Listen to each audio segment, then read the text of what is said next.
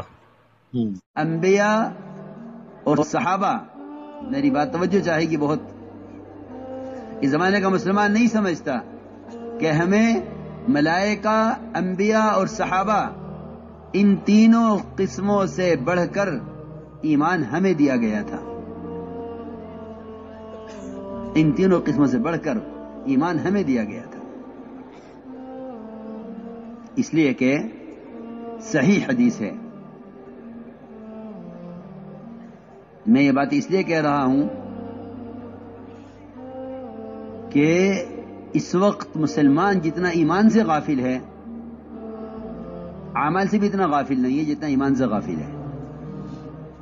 حالانکہ حقیقت یہ ہے کہ ایمان کے بغیر نہ اعمال پر استقامت ہو سکتی ہے، نہ ایمان کے بغیر اس کو باطل پر غلبہ مل سکتا ہے، نہ ایمان کے بغیر اللہ کے وعدے اس کے لیے پورے ہو سکتے ہیں، اور نہ ایمان کے بغیر اس کے کسی عمل میں اخلاص ہو سکتا ہے، اور نہ ایمان کے بغیر اسے اپنے دین پر استقامت ہو سکتی ہے. یہ جو بنیادی چیزیں ہیں، کیونکہ سارے وعدے یقین پر ہیں، سارا اخلاص یقین میں ہے، سارا غلبہ یقین پر ہے،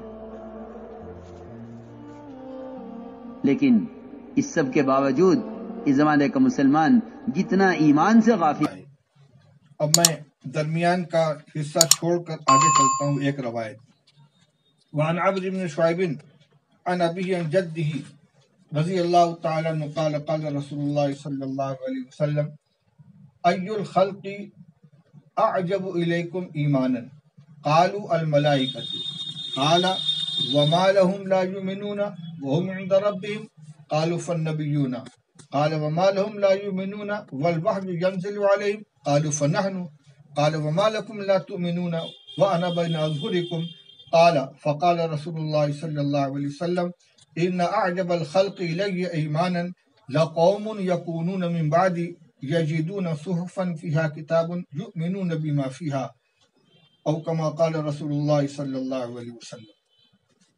اس روایت کا مفہوم ذرا غور سے سنیں. رسول اللہ صلی اللہ علیہ وسلم نے ارشاد فرمایا، صحابہ کرام رضی اللہ تعالیٰ عنہ کو مخاطب کر کے ایک سوال کیا کہ یہ بتلاؤ کہ مخلوق میں ایمان کے اعتبار سے تمہارے نزدیک سب سے زیادہ پسندیدہ کون ہے؟ اور اعجب کا لفظ عین جیم با کے مادے سے بنا ہے جس میں تعجب کا معنی بھی پایا جاتا ہے. تو اعجب الیکم کا مطلب ایمان کے اعتبار سے تمام مخلوق میں تمہارے نزدیک کون سے لوگ سب سے زیادہ پسندیدہ ہیں، یا یوں کہیے کہ کس کا ایمان سب سے زیادہ قابل تعجب ہے. صحابہ رضی اللہ تعالیٰ عنہ نے فرمایا کہ الملائکۃ، ملائکہ کا ایمان سب سے زیادہ بہتر، سب سے زیادہ پسندیدہ ہوگا. رسول اللہ صلی اللہ علیہ وسلم نے فرمایا وہ کیوں نہ ایمان لائیں جبکہ وہ اپنے پروردگار کے پاس موجود ہیں. ان کے لیے ایمان لانے کے اندر کون سی حیرت کی بات ہے یا کون سا معنی ہے؟ لوگوں نے کہا پھر انبیاء علیہ السلام. آپ نے ارشاد فرمایا کہ انبیاء علیہ السلام کیوں نہ ایمان لائیں جبکہ خود وہی ان کے اوپر نازل ہو رہی ہے. کہنے لگے پھر ہم، آپ نے فرمایا تم کیوں نہیں ایمان لاؤ جبکہ میں تمہارے درمیان موجود ہوں. راوی کہتے پھر رسول اللہ صلی اللہ علیہ وسلم نے ارشاد فرمایا کہ تمام مخلوق میں میرے نزدیک ایمان کے اعتبار سے سب سے زیادہ پسندیدہ یا سب سے زیادہ قابل تعجب وہ لوگ ہیں کہ جو میرے بعد آئیں گے. وہ کچھ صحیفے پائیں گے جس میں اللہ کی کتاب لکھی ہوئی ہوگی اور اس صحیفے میں جو کچھ ہے اس کے اوپر ایمان لے آئیں گے. اب اس روایت سے اس میں فضیلت بیان نہیں کی گئی ہے، نہ ایمان کی قوت بیان کی گئی ہے، بلکہ اس مضمون کو بیان کیا گیا ہے کہ ایمان لانے کے جو محرکات ہو سکتے ہیں. ایک انبیاء، ایک فرشتوں کی جماعت ہے جو پروردگار کے حضور میں موجود ہے، ان کے لیے کوئی مانع نہیں، وہ براہ راست ایمان لانے والے ہیں. انبیاء علیہ السلام کے اوپر خود اللہ کی طرف سے وحی نازل ہوتی ہے، ان کے لیے کوئی مانع نہیں ہے. اسی طرح صحابہ کرام رضی اللہ تعالیٰ عنہم نے نبی کریم صلی اللہ علیہ وسلم کی ذات کا مشاہدہ کیا، آپ پر نازل ہونے والی وحی کو انہوں نے سنا، آپ کے معجزات کو دیکھا، ان کے لیے ایمان لانے کا محرک موجود ہے۔ لیکن جو لوگ آپ کے صحابہ کرام رضی اللہ تعالیٰ عنہ کے بعد پیدا ہوئے، انہوں نے نہ بذات خود حضور کا مشاہدہ کیا، نہ آپ کے معجزات کو دیکھا، نہ اس مبارک زمانے کو پایا، پھر بھی اللہ نے ان کو ایمان کی توفیق عطا فرمائی، تو موانع موجود ہونے کے باوجود اور محرکات قویہ کے غیر موجود ہونے کے باوجود ان کا ایمان لانا، ان کا ایمان لے آنا یہ اعجب ہے۔ یہ تفصیل مجھے اس لیے بیان کرنی پڑ گئی کہ بعض حضرات اس روایت کی تشریح اس طرح کرتے ہیں کہ ہمیں انبیاء علیہ السلام اور صحابہ کرام اور فرشتوں سے زیادہ قوی ایمان دیا گیا ہے۔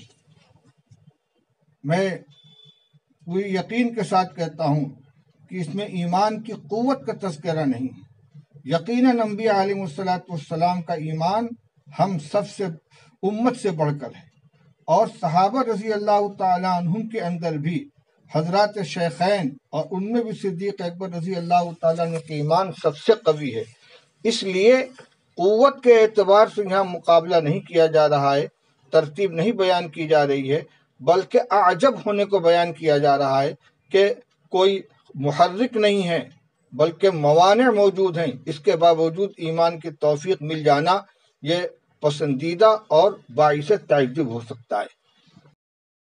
اور معجزہ نبی کے ساتھ خاص نہیں ہے، دعوت کے ساتھ خاص ہے، یہ کہا ہے انہوں نے۔ اس کے بعد وہ مجھے معلوم نہیں، ہاں یہ سن لیجیے۔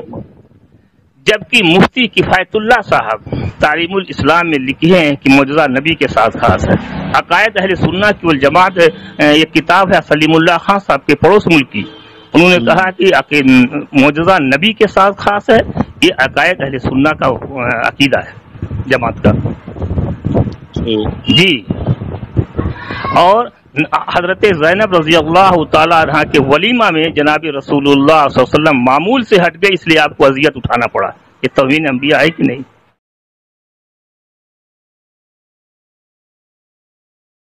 حضور اکرم صلی اللہ علیہ وسلم نے تمام شادیوں میں کہیں پنیر کھلایا، کہیں کھجوریں تقسیم کر دی، کہیں چھوارے بکھیر دیے، فرمایا کھاؤ تمہاری ماں کا ولیمہ ہے۔ آج اگر کوئی چھوارے کھلا دے ولیمے میں، کوئی ولیمہ نہیں مانے گا، کوئی اس کو ولیمہ نہیں مانے گا، حالانکہ عین سنت ہے، عین سنت ہے، ایک شادی نہیں، ساری شادیاں ایسی ہیں سوائے حضرت زینب رضی اللہ تعالیٰ عنہ کی شادی کے، اس میں آپ نے گوشت روٹی کا انتظام کیا۔ حضرت زینب فخر کرتی تھی اس پر کہ میرے نکاح میں گوشت روٹی کا انتظام ہوا ہے۔ اللہ کی شان، جو آپ کی جو شادی آپ کے معمول سے ہٹی، اسی شادی میں آپ کو اذیت ہوئی۔